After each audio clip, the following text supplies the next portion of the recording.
केला होता. गीतेमध्ये कर्मयोग, ज्ञानयोग आणि भक्तियोग यांच्या माध्यमातून जीवनाचे संपूर्ण सार भगवान श्रीकृष्णांनी अर्जुनाला सांगितलेले आहे. तसेच हा ग्रंथ मनुष्याला धर्म, कर्तव्य आणि मोक्षप्राप्तीचा मार्ग दाखवतो. या दिवशी भगवान श्रीकृष्णाचे आणि श्रीमद भगवद्गीता या पवित्र ग्रंथाचे पूजन केले जाते. गीतेची आरती करून बरेच लोक एकादशीचा उपवास करतात आणि दान धर्म करणे या दिवशी अतिशय शुभ मानले जाते. महाभारत युद्धाच्या सुरुवातीला अर्जुनाने जेव्हा शत्रू पक्षामध्ये त्याचे गुरु, आजोबा, चुलत भाऊ आणि इतर आप्त समोर उभे राहिले तेव्हा त्याला नैराश्य आले. आपल्याच कुटुंबाविरुद्ध युद्ध करणे त्याला अधर्म वाटले आणि त्याने शस्त्र खाली ठेवले. तेव्हा भगवान श्रीकृष्णांनी अर्जुनाला त्याच्या क्षत्रिय धर्म आणि कर्तव्य कर्म काय आहे हे समजावून सांगितले आणि त्याला सांगितले की तू केवळ निमित्त मात्र आहेस आणि तू कर्मफळाचा विचार न करता आपले कर्तव्य पूर्ण कर. अशा या गीता जयंतीच्या निमित्ताने आपल्याला या गीतेविषयी तसेच या जयंतीविषयी अधिक माहिती देण्यासाठी मी विद्यालयाचे माननीय पर्यवेक्षक श्री शेटे सर यांना मंचावर आमंत्रित करते आणि त्याआधी सर्व मान्यवरांना विनंती करते की त्यांनी भगवान श्रीकृष्ण आणि श्रीमद भगवद्गीता या पवित्र ग्रंथाचे पूजन करावे. माचीस नाही की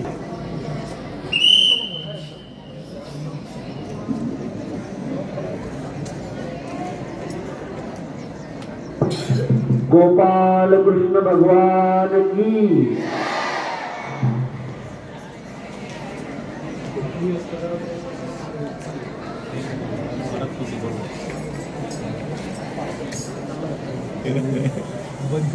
आवाज येतो याच्यात.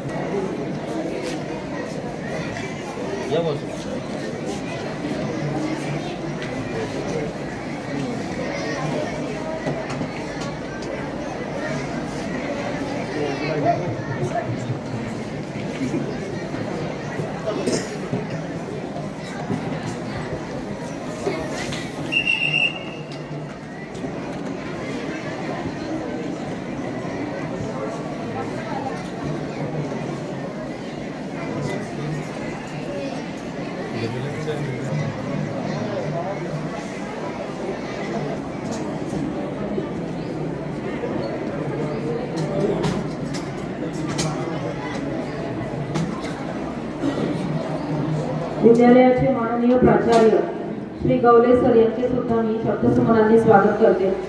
यानंतर अधिक माहिती देण्यासाठी माननीय पर्यवेक्षक श्री शेटे सर यांना मंचावर आमंत्रित करते. निमित्ताने आपल्या आदर्श विद्यालयाच्या प्रांगणामध्ये आपण भगवद्गीतेचा 15व्या अध्यायाचं जे पठण करणार आहोत त्या निमित्ताने जो कार्यक्रम आज आयोजित केला त्या कार्यक्रमाचे सन्माननीय अध्यक्ष आपल्या विद्यालयाचे प्राचार्य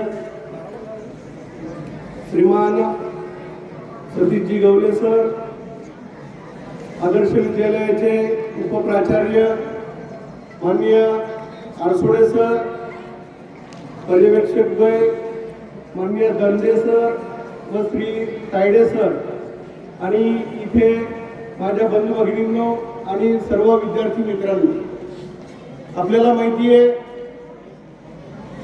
की आपण प्रत्येक जण चित्रपट पाहता आणि चित्रपटामध्ये ज्यावेळेस न्यायालयाच्या बाबतीमध्ये थोडीशी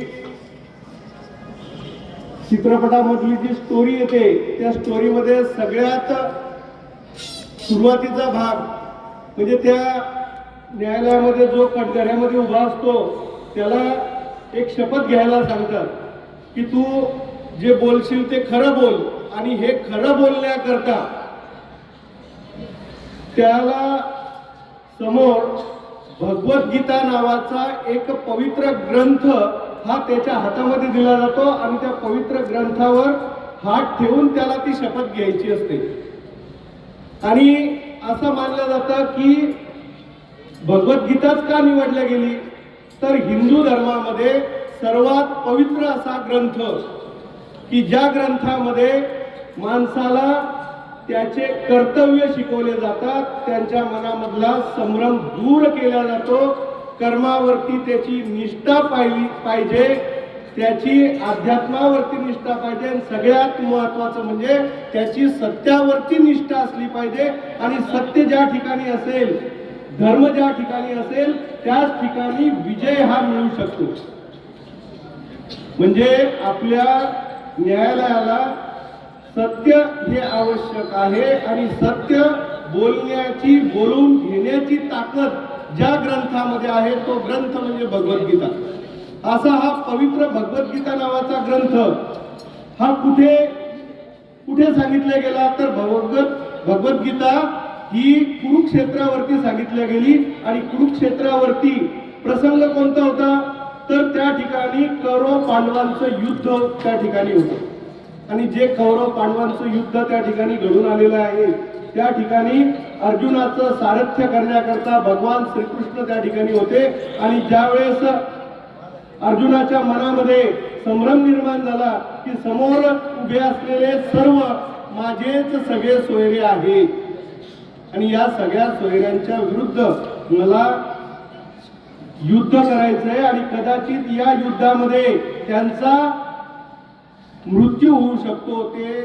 त्यांचा जर मृत्यू झाला तर हा मृत्यू कोणाचा असणार आहे, माझ्याच भावा बहिणीचा, कुणाचा तरी नातलगाचा या ठिकाणी मृत्यू होणार आहे. त्याचं दुःख मला सहन करावं लागेल.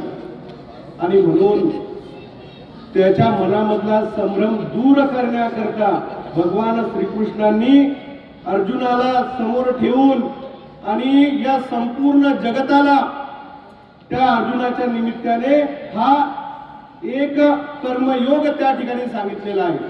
याच्यामध्ये काय सांगितलेलं आहे, तर सर्वात सुरुवातीचे काही अध्याय असतील त्याच्यामध्ये अर्जुनाने त्याच्या मनामधला जो काही संभ्रम आहे तो देवासमोर मांडला, आणि देवाने त्याला एक एक प्रश्न अर्जुनाने केला, एक प्रश्नाचं उत्तर भगवान श्रीकृष्णाने त्या ठिकाणी दिलेले.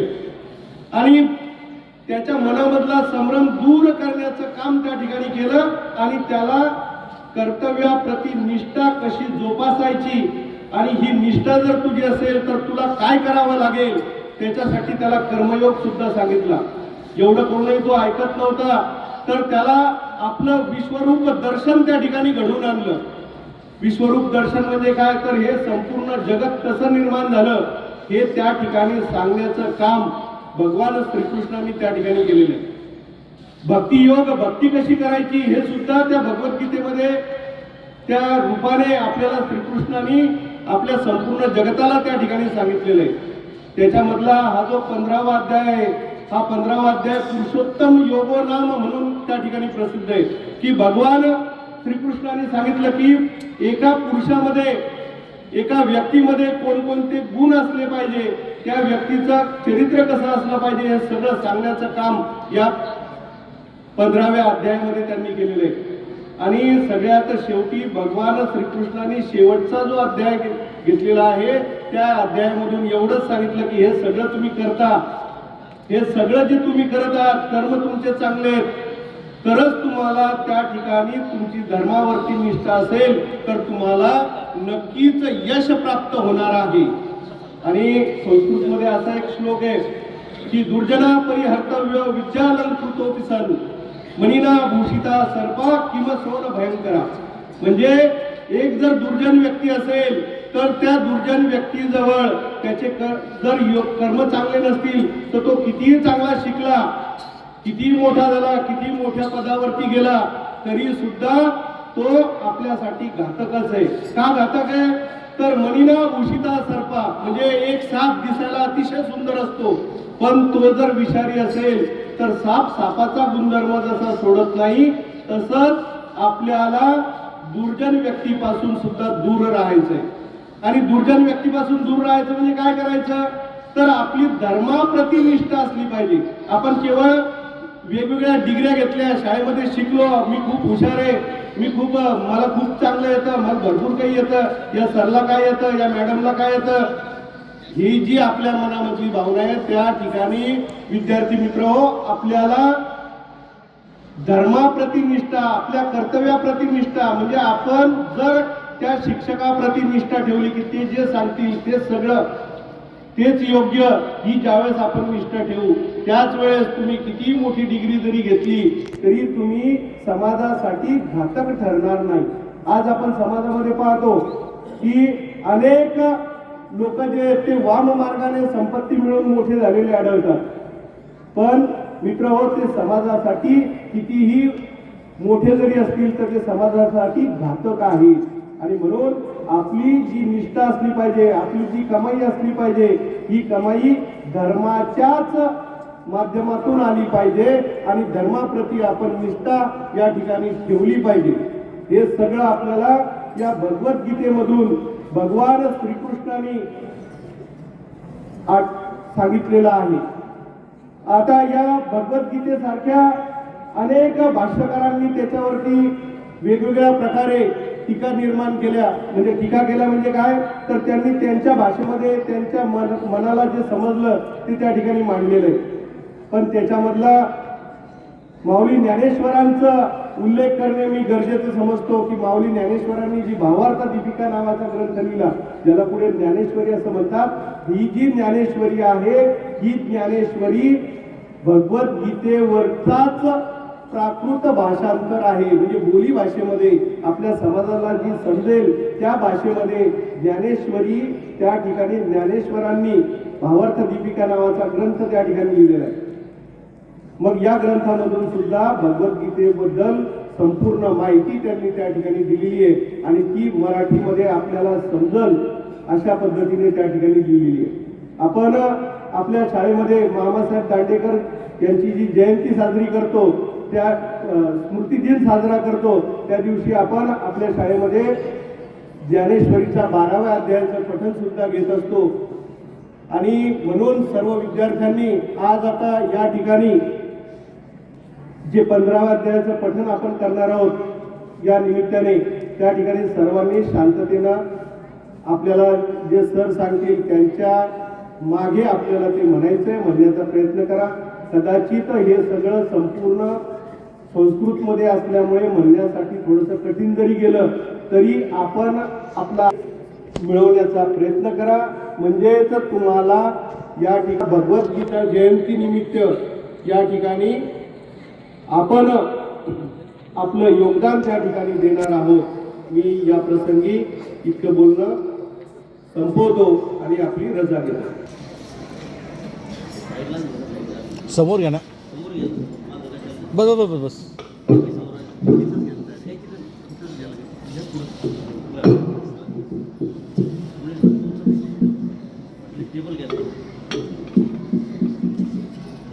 सावधान सावधान.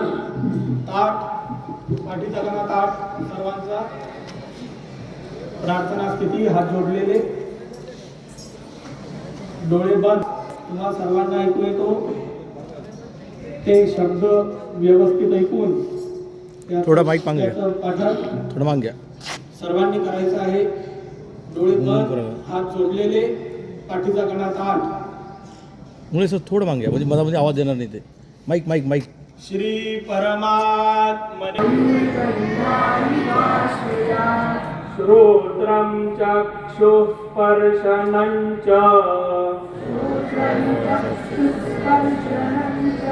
रसनं घ्राणमेव च अधिष्ठाय मनश्चायं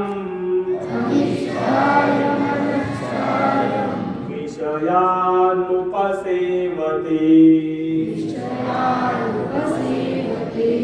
उत्क्रामन्तं स्थितं वापि भुञ्जानं वा गुणान्वितं विमूढानानुपश्यन्ति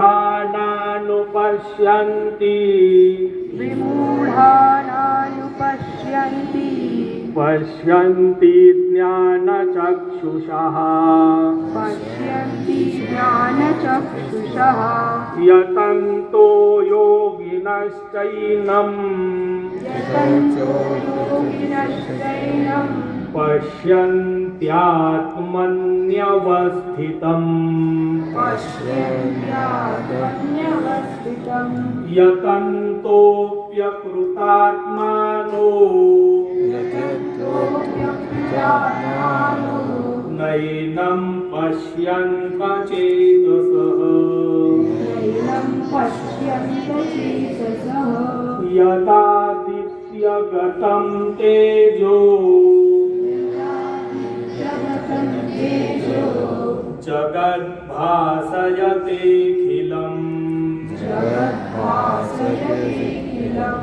यच्चन्द्रमसि यच्चाग्नौ तत्तेजो विद्धि मामकम्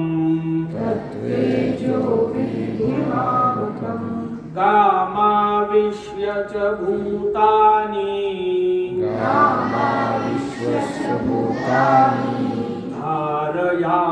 धारयाम्यहमोजसा उष्णामि चौषधिः सर्वा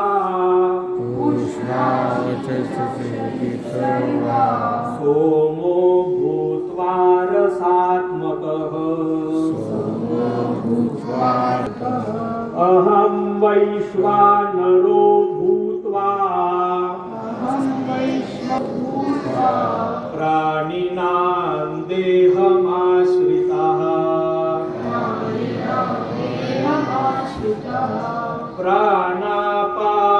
प्राणापानसमायुक्त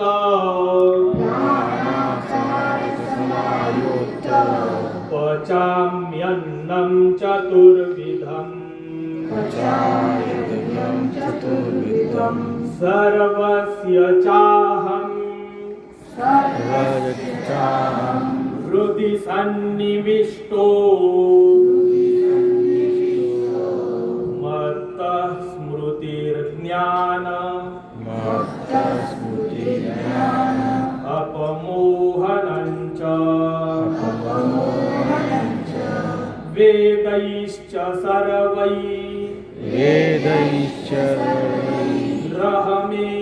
वेद्यो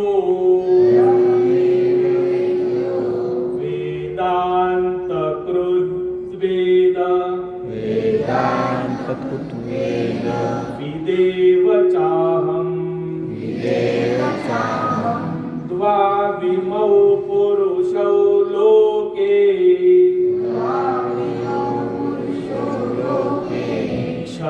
क्षरश्चाक्षर एव च क्षरः सर्वाणि भूतानि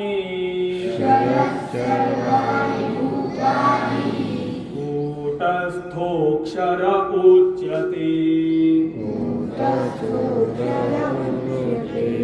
उत्तमः पुरुषस्त्वन्या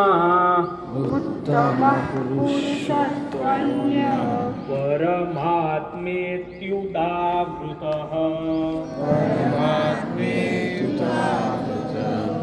यो लोकत्रयमाविश्य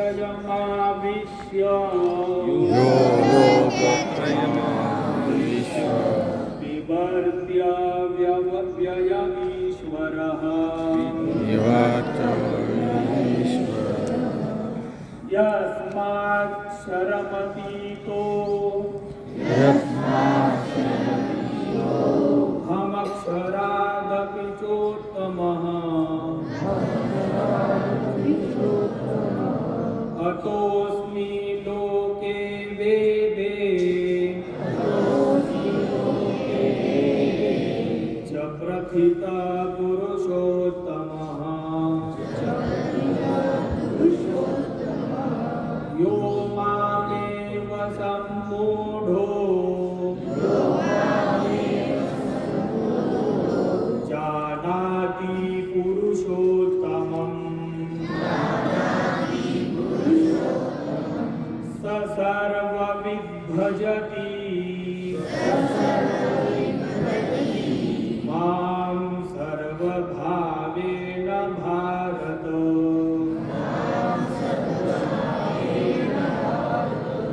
इति गुह्यतमं गुह्यतमं शास्त्र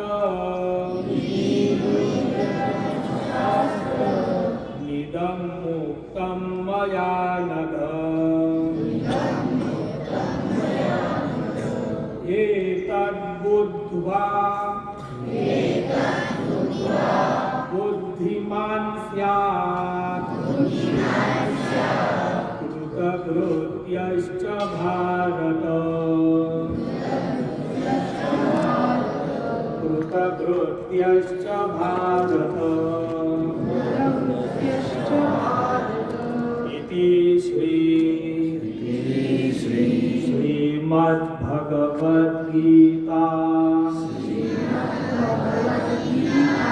उपनिषत्सु ब्रह्मविद्यायां योगशास्त्रे श्रीकृष्णार्जुनसंवादे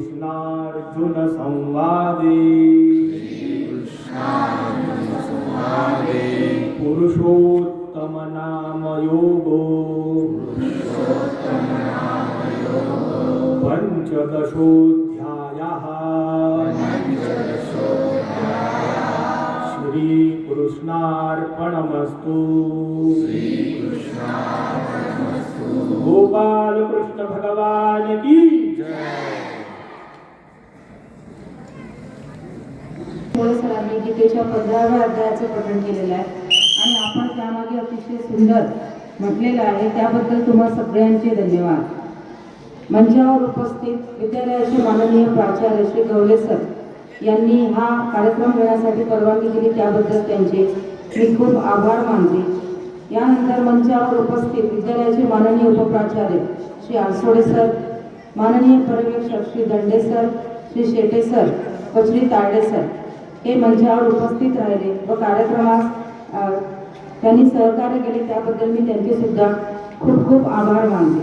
आणि यानंतरचे सूत्रसंचालक श्री कोळी सरांकडे सोपवते.